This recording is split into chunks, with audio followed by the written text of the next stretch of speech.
Alors cette idée de donner confiance, mais c'est aussi cette présence de la haine, on la retrouve dans les paroles des enfants. Les enfants, ils reprennent les paroles des adultes. Et on le voit dans le reportage de Maryse Burgot et Yann Moine, dans les écoles de Mitrovica.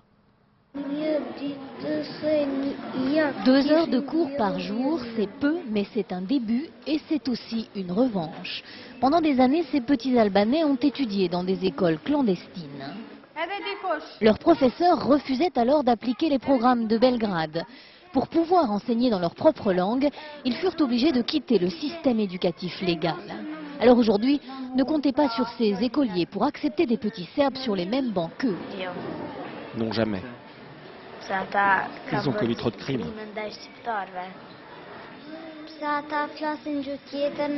Eux, ils ont leur langue et nous la nôtre.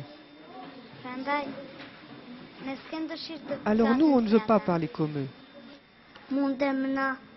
De toute façon, ils veulent tous nous tuer. Tout peut arriver. Elle vient à l'école en zone albanaise, mais elle vit dans la partie serbe de la ville. Gülşem est donc une élève qu'il faut protéger.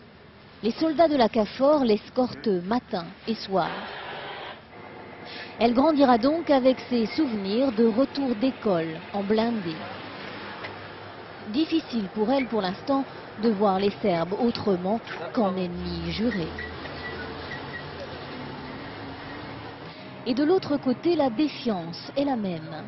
Dans le village de Plemetina, la KFOR a construit une école pour les Albanais en face de celle des Serbes.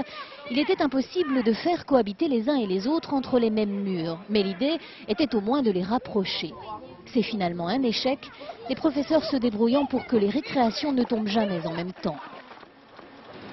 Tout ça, c'est à cause de cette guerre. Les Albanais, ce sont tous des terroristes qui brûlent les maisons des Serbes. Les programmes scolaires ne sont de toute façon pas les mêmes, les professeurs serbes ayant par exemple une vision de l'histoire à l'opposé de celle des Albanais.